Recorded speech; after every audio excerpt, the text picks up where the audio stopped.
Hello student and dear friends. Today we talk about the chemical reactions.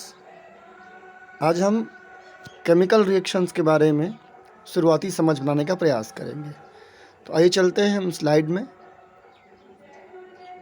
और we will able to learn हम इस ई content के माध्यम से केमिकल रिएक्शन की क्या विशेषताएं होती हैं और क्या लक्षण होते हैं उसके बारे में जान पाएंगे।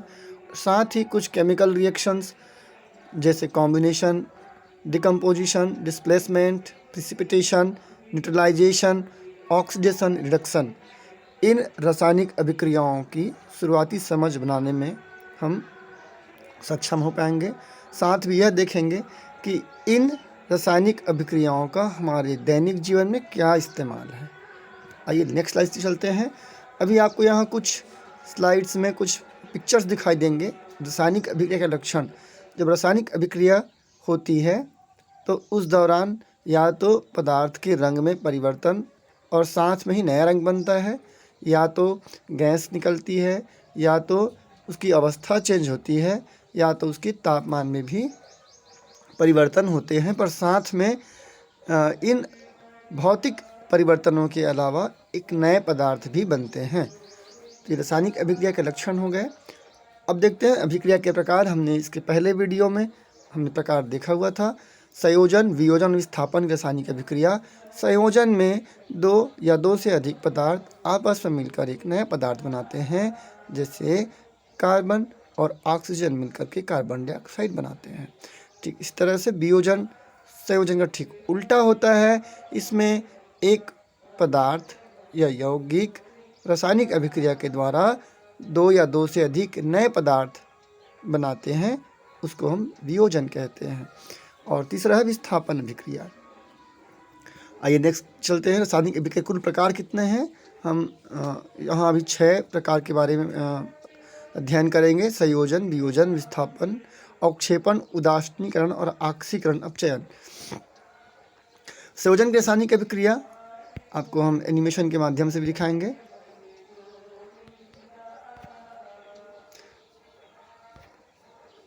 किस तरह से दो आप देख पा रहे हैं, दो पदार्थ ए और बी आपस में मिलकर के एक नया पदार्थ है ना बना रहे हैं। अब बड़ी ध्यान से देखें इसको, किस तरह से संयोजन हो रहा है रासायनिक अभिक्रिया।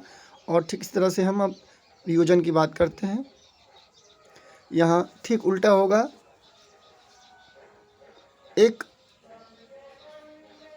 रासायनिक पदार्थ रासायनिक अभिक्रिया के दौरान टूट करके दो नए पदार्थ बनता है।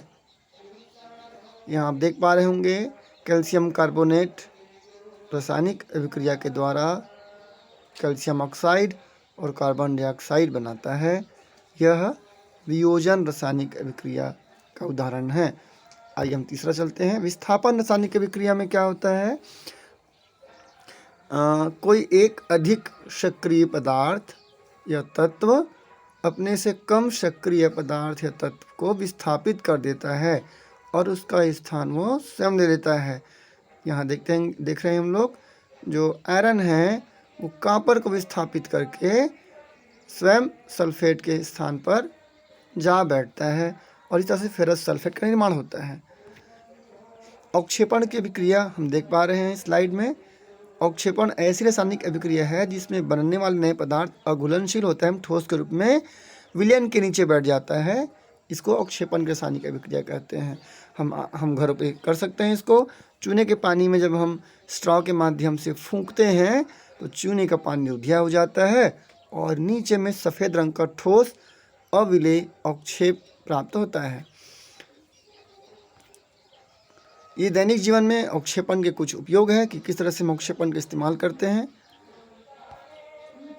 यह कौन सी अभिक्रिया है? आपको एक चित्र दिख रहा होगा। यह कौन सी अभिक्रिया में इसके बारे में पहले भी समझ बना चुके हैं। और ए धन B plus C is equal to ACB+B। यह कौन सी रासायनिक अभिक्रिया है? संयोजन, विस्थापन और वियोजन। आपका जवाब बिल्कुल आप सही हैं। यह विस्थापन अभिक्रिया है। एक और प्रश्न आपके लिए। आइए आगे बढ़ते हैं। आपने बहुत अच्छा किया, बहुत बहुत धन्यवाद। उदासीनीकरण की अभिक्रिया, जब अम्ल एवं क्षार आपस में अभिक्रिया करते हैं तब अम्ल और क्षार के उसके जो उसकी कैपेसिटी है, उसकी जो एफिशिएंसी वो कम हो जाती है और इस क्रिया में लवण एवं जल बनता है। इस अभिक्रिया को उदासीनीकरण की अभिक्रिया कहते हैं। इसको आइए एनिमेशन के माध्यम से देखते हैं। अम्ल और क्षार आपस में अभिक्रिया करें। क्या उदासीनीकरण की अभिक्रिया में बनने सभी लवण उदासीन होते हैं? और पता करें। प्रबल अम्ल और दुर्बल क्षार जब अभिक्रिया करते हैं तब इससे बनने वाले जो लवण होते हैं उसकी प्रकृति अम्लीय होती है। जब प्रबल अम्ल और प्रबल क्षार आपस में अभिक्रिया करते हैं तो उदासीन लवण बनता है। प्रबल क्षार और दुर्बल अम्ल आपस में अभिक्रिया करते हैं तब क्षारीय लवण बनता है। उदासीनीकरण के अभिक्रिया के फलस्वरूप बने सभी लवण उदासीन नहीं होते। लवण की प्रकृति अम्ल एवं क्षारों की प्रबलता पर निर्भर करती है। यहाँ हम चार्ट है, इस चार्ट के माध्यम से आसानी से हम समझ सकते हैं। एक प्रबल अम्ल है और प्रबल क्षार आपस में क्रिया को उदासीन बनाता है। प्रबल अम्ल है और दुर्बल क्षार तो इसका अम्लीय लवण बनता है। इस तरह से उदासीनीकरण के बहुत सारे उपयोग हैं।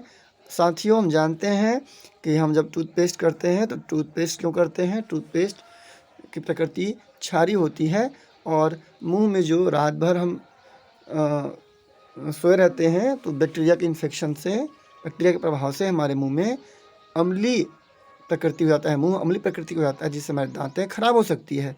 उसको दूर करने के लिए हम क्षारीय टूथपेस्ट का इस्तेमाल करते हैं।